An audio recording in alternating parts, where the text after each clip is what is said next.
तो target with PS Parihar channel में आपका स्वागत है। सुबह की इस वीडियो में ऐसी सूचनाएं होती हैं जो विभिन्न समाचार पत्रों पर छपी होती हैं और विद्यार्थियों के लिए आवश्यक होती हैं। तो आइए शुरू करते हैं और देख लेते हैं कि आज के समाचार पत्रों में विद्यार्थी जीवन से संबंधित कौन कौन सी सूचनाएं हैं। तो वीडियो को जल्दी से लाइक कर दें, शेयर कर दें। जिन छात्रों ने चैनल को अभी भी सब्सक्राइब न किया हो तो जल्दी से सब्सक्राइब कर लें ताकि आप लोगों को इसी प्रकार की ऑथेंटिक और सॉलिड अपडेट से सबसे पहले मिलती रहे। आगे बढ़ने से पहले एक सूचना है उन विद्यार्थियों के लिए जो विद्यार्थी यूपी पीसीएस की तैयारी कर रहे हैं तो बिहार पीसीएस की तैयारी कर रहे हैं। वे सभी अभ्यर्थी पीडब्ल्यू यूपी पीएससी वाला यूपीएससी वाला प्लेटफॉर्म पर आकर के अपनी प्रिपरेशन पूरी कर सकते हैं।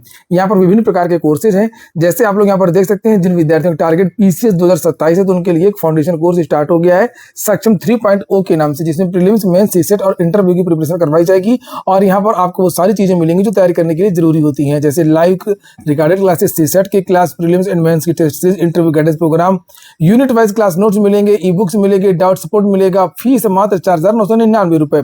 और ये जो फीस इसकी 4,999 रुपए, इसमें भी एक कोड अगर लगा देंगे आप लोग PSP 500 तो आप लोगों को और अधिक एक्स्ट्रा छूट इसके अलावा मिल जाएगी। ये जो बैच आप देख रहे थे सक्षम 3.0 के नाम से, ये इंग्लिश मीडियम के विद्यार्थियों के लिए है।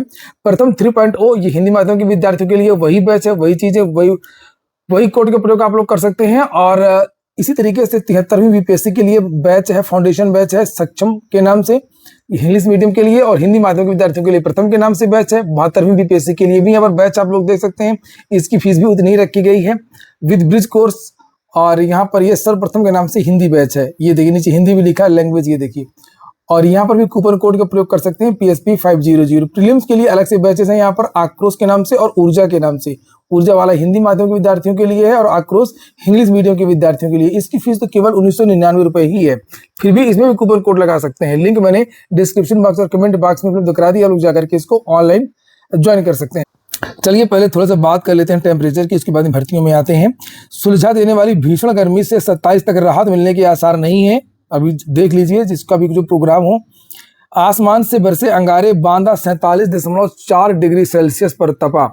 मौसम विभाग का पूर्वानुमान सही साबित हुआ। गर्म हवा और झुलसा देने वाली धूप से शनिवार को यूपी के 31 शहरों में तापमान 40 डिग्री से ऊपर रहा, 6 शहरों में 44 डिग्री से ज्यादा, और बांदा में तो दिन का तापमान 47.4 डिग्री सेल्सियस रहा।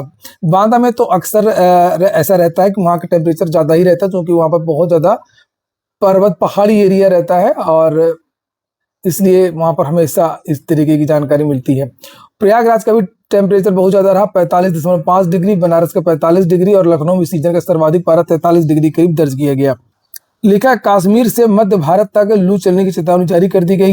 वहीं पर पूरी दुनिया के बारे में अगर बात करें तो यहाँ पर लिखा हुआ देख सकते हैं आप लोग, दुनिया के 100 शहरों में 92 भारत के हैं। तब रहा पूरा देश। 40 डिग्री से ऊपर टेम्परेचर के जितने भी दुनिया के शहर हैं उसमें से 92 जो है वो केवल भारत के हैं। ये देखिए यहाँ पर लिखा हुआ है, दोपहर में काम नहीं कर सकेंगे मजदूर। उत्तर प्रदेश, आगरा, मथुरा, फिरोजाबाद और मैनपुरी में दोपहर 12 से 4 बजे तक मजदूरों के काम पर रोक लगा दी गई है। उड़ीसा, सोमवार से सभी सरकारी स्कूल बंद कर दिए गए हैं। केरल, लोगों से दिन में 11 से 3 बजे के बीच बाहर न निकलने की सलाह दी गई है। कर्नाटक, सभी अस्पतालों में हीट स्ट्रोक यूनिट बनाने के आदेश दिए गए हैं। मध्य प्रदेश, नर्मदापुरम जिले में स्कूलों की छुट्टियां कर दी गई हैं। चलिए अब आते हैं भर्तियों पे। पीजीटी शिक्षक भर्ती 2022 परीक्षा 9 और 10 मई को होगी। प्रदेश के 18 मंडल मुख्यालयों में परीक्षा होगी। आयोग तैयारी में जुटा। इसको लेकर के मैंने कल ही जानकारी दी थी कि आप लोगों को 28 से 29 तारीख तक प्री एडमिट कार्ड आपके जारी हो जाएंगे। परीक्षा किस समय पर हो रही है और एडमिट कार्ड को लेकर के यहाँ पर बयान भी है अधिकारियों का। लिखा सूत्रों के अनुसार उत्तर प्रदेश शिक्षा सेवा चयन आयोग परीक्षा की तैयारी में जुटा हुआ है। उप सचिव संजय सिंह के अनुसार व्यवस्थाएं अंतिम चरण में है और जल्द ही अभ्यर्थियों के प्रवेश पत्र जारी कर दिए जाएंगे। एडमिट कार्ड तो एग्जाम के 2-3 दिन पहले ही आप लोगों को मिलेगा और लगभग 4-5 तारीख को या उसके बाद मिलेगा। और प्री एडमिट कार्ड जरूर आप लोगों को इसी सप्ताह देखने को मिल सकते हैं।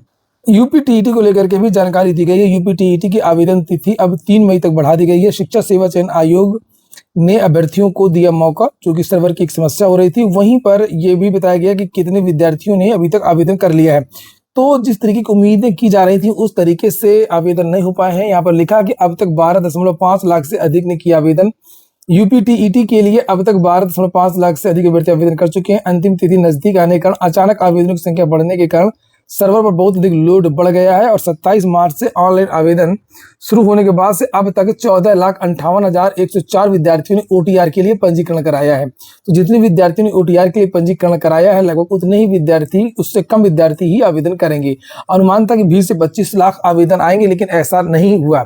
ऐसा न होने के पीछे जो प्रमुख कारण है, एक तो की TET की वैलिडिटी बढ़ गई है, दूसरा शिक्षक भर्तियों से मोह भंग हो गया है विद्यार्थियों का, क्योंकि प्राइमरी शिक्षक आ नहीं रही, उसके बारे में कोई घोषणा हुई नहीं है, और जूनियर भर्ती कभी उत्तर प्रदेश में आती नहीं है, नियमावली ही नहीं है, और उन्हीं से पढ़वाते हैं, TGT PGT या LT वालों से पढ़वाते हैं। तो इसलिए विद्यार्थियों का शिक्षक भर्तियों से मोह हटा है, और ये केवल जो नए विद्यार्थी हैं वो विद्यार्थी कर रहे हैं। या इसमें कुछ शिक्षक भी हैं, 1.5-2 लाख के आसपास शिक्षक भी हैं जो पढ़ा रहे हैं, जिनके लिए अनिवार्य कर दिया गया है TET। वहीं पर लिखा 42,000 स्कूलों को ना मिला एक भी नया विद्यार्थी, 25,000 स्कूलों की पहली कक्षा में शून्य नामांकन, कोई सरकारी स्कूलों में एडमिशन ही नहीं ले रहा है। एक बड़े सोचने वाली बात है, तो सरकार भर्ती करे तो करे कहां से। 1 मई से मिशन मोड में चलेगा स्कूल चलो अभियान, सरकार कोशिश कर रही है, और प्रदेश के परिषदीय स्कूलों में 1 से 15 अप्रैल तक स्कूल चलो अभियान चलाया गया। इसमें अधिक से अधिक नए विद्यार्थियों के पंजीयन का लक्ष्य था। अभियान तो अधिकृत तौर पर थम गया, लेकिन प्रवेश प्रक्रिया अभी जारी है। इसके बावजूद 41,823 स्कूलों में एक भी नया प्रवेश नहीं हुआ है। सरकार ने जबकि ये नियम भी जारी किया था कि अगर आधार नहीं है तब भी विद्यार्थी का एडमिशन होगा, उसके बावजूद भी ये हाल है। आप लोग कमेंट बॉक्स में बताइए कि आखिरकार इन प्राइमरी विद्यालयों में एडमिशन क्यों नहीं हो रहे। केवल सरकार की ही गलती है या जनता के पास पैसा ज़्यादा आ गया है कॉन्वेंट में पढ़ाने के लिए? उसको अच्छा खाना नहीं चाहिए, उसको फ्री की कॉपी नहीं चाहिए, उसको बस्ता नहीं चाहिए, उसको हाई एजुकेटेड टीचर नहीं चाहिए, TET पास, BEd BTC पास टीचर नहीं चाहिए। ऐसी क्या बात है कि वो कॉन्वेंट पर पढ़ा रहा है अभिभावक? तो इसमें समाचार पत्र में यही सब लिखा है कि शिक्षा अधिकारियों को निर्देशित किया गया है कि युद्ध स्तर पर काम करिए और यहाँ पर एडमिशन बढ़ाइए। एक भी एडमिशन नहीं हो रहा है 25,000 विद्यालयों में। सरकार 1 मई से मिशन मोड में चलेगा स्कूल चलो अभियान। आप लोगों ने वीडियो को लाइक तो किया नहीं होगा, आप लोग वीडियो को लाइक कर दिया करिए। मैंने कल भी बताया था और हमेशा बताता हूँ कि जैसे मैं समझता हूँ कि मेरा कर्तव्य है कि सुबह मैं आपको वीडियो में सारी सूचनाएं दूं, शाम की वीडियो में सारी सूचनाएं दूं। इसी तरीके से आप लोग भी अपना कर्तव्य समझिए कि वीडियो देखते ही वीडियो को लाइक कर दिया करें। और मैं हमेशा ये भी कहता हूं कि जो भी विद्यार्थी वीडियो को लाइक करेगा और चैनल को सब्सक्राइब करेगा, तो उन विद्यार्थियों के लिए मैं ईश्वर से कामना करूंगा कि उन विद्यार्थियों की नौकरी, प्रमोशन जो भी होगा वो इसी साल उनको मिल जाए। अगली जो सूचना है वो है इलाहाबाद हाईकोर्ट की। इलाहाबाद हाईकोर्ट ने कहा कि जो ट्रांसफर जो चल रहे हैं स्कूलों में कम से कम 2 शिक्षकों की तैनाती रखी जाए। और इलाहाबाद हाईकोर्ट ने कहा कि शिक्षक स्थानांतरण मामले में जिला स्तरीय समिति सभी आपत्तियों का निस्तारण कर सकती है। किसी अधिशेष शिक्षक को किसी अन्य संस्था में पुनर्नियोजित करने की आवश्यकता का निर्धारण कर सकती है, ताकि सुनिश्चित हो कि प्रत्येक संस्था कम 2 शिक्षक हों। और लिखा न्यायमूर्ति सौमित्र दयाल सिंह और न्यायमूर्ति स्वरूपमा चतुर्वेदी की खंडपीठ ने सौरभ कुमार सिंह और 6 अन्य की विशेष अपील पर सुनवाई कर दिया है। कोर्ट ने कहा कि प्रत्येक संस्था में न्यूनतम 2 शिक्षक होने चाहिए राज्य सरकार की प्रक्रिया के अनुसार। और अगली जो सूचना है वो है होमगार्ड भर्ती की। लिखा बेल्ट, घड़ी, टोपी, चश्मा उतरवा करके केंद्रों में अभ्यर्थियों को मिला प्रवेश। लगभग 75% विद्यार्थियों ने होमगार्ड की परीक्षा दी है। लिखा उत्तर प्रदेश होमगार्ड भर्ती 2025 की 3 दिवसीय लिखित परीक्षा शनिवार से जिले में शुरू हो गई। पहले दिन दोनों पालियों में 28,032 में से 21,464 विद्यार्थी शामिल हुए, जबकि 6,568 विद्यार्थी अनुपस्थित रहे। यहाँ पर कुछ प्रश्नों के बारे में भी जानकारी दी गई समाचार पत्रों में कि कौन कौन से प्रश्न पूछे गए। आज भी ये परीक्षा सभी विद्यार्थियों को शुभकामनाएं, आराम से परीक्षा दीजिए। पेपर का पैटर्न अच्छा ठीक ठाक आ रहा है, ये समझ के मत रहिए कि होमगार्ड भर्ती है। सभी लोग को पता है जिन विद्यार्थियों ने परीक्षा दी है, सिलेबस भी आपको पता है। और जो है स्टैटिक जीके के जो क्वेश्चन है वो ज्यादा पूछे जा रहे हैं, यहाँ पर आप लोग देख ही सकते हैं। और उस तरीके का करंट अफेयर नहीं आ रहा ना, यूपी स्पेशल आ रहा है। और अभी ये परीक्षा चलेगी कुछ दिन। अब कट ऑफ ज़्यादा नहीं जाएगी, क्योंकि जब केवल केवल स्टैटिक जीके आता है तो कट ऑफ ज़्यादा नहीं जाती है। जब पेपर समाप्त हो जाएगा सभी पालियों का, उसके बाद में ही हम लोग इसके कट ऑफ पर चर्चा करेंगे। कि कट ऑफ कितनी जा सकती है। लेकिन यहाँ पर बहुत सारे लोग गिरफ्तार भी हुए हैं। यहाँ पर देख सकते हैं, कूट रचित प्रवेश पत्र के साथ में पकड़ा गया मुन्ना भाई।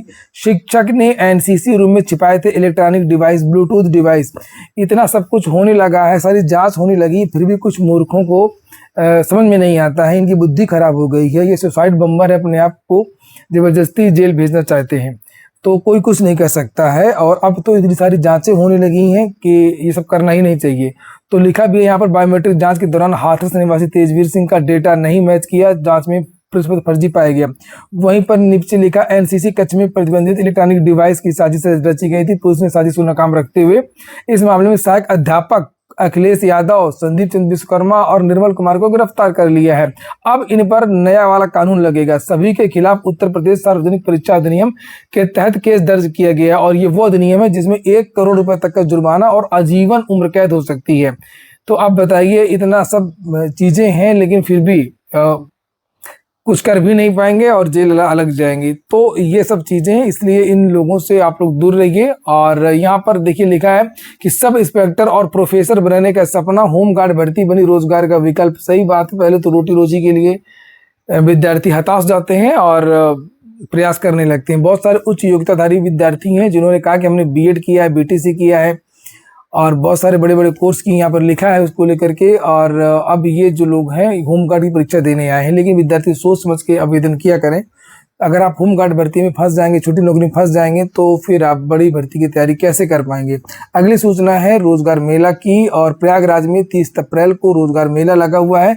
लिखा, इस मेले में निजी कंपनियों की ओर से तकरीबन 500 पदों पर चयन किया जाएगा। रोजगार मेले में हाई स्कूल, इंटर, स्नातक, ITI डिप्लोमा उत्तीर्ण 18 से 40 आयु वर्ग के बेरोजगार विद्यार्थी शामिल हो सकते हैं। उन्हें रोजगार संगम पोर्टल पर रोजगार संगम UP.gov.in पर अपना रजिस्ट्रेशन करवाना होगा। साथ ही शैक्षिक प्रमाण पत्रों के साथ में यहाँ पर पहुंचना होगा, तो पहुंच जाइएगा। अगली सूचना लोक सेवा आयोग की है। ये देख सकते हैं, एक भर्ती है प्राविधिक शिक्षा अध्यापन सेवा। तो इस भर्ती का जो साक्षात्कार होना है उसका पूरा शेड्यूल जारी कर दिया गया। UPSSC की अगली सूचना है, जूनियर असिस्टेंट की जो भर्ती है 5370 पदों की, उसका डॉक्यूमेंट वेरिफिकेशन होगा 7 मई से। तो कल उसको लेकर के UPSSC ने नोटिस भी जारी की थी, और जो भी विद्यार्थी हो तो अपना जो डॉक्यूमेंट्स हैं वो अपलोड कर सकते हैं। अगली सूचना है, UP-ANM अब पूरे देश में कर सकेंगी नौकरी। तो ये भी उनके लिए खुशखबरी है, नया बदलाव होने जा रहा है। चिकित्सा एवं स्वास्थ्य विभाग ने भारतीय उपचर्या परिषद में रजिस्ट्रेशन करवाने की पहल शुरू कर दी है। ये हो गया आज का वीडियो।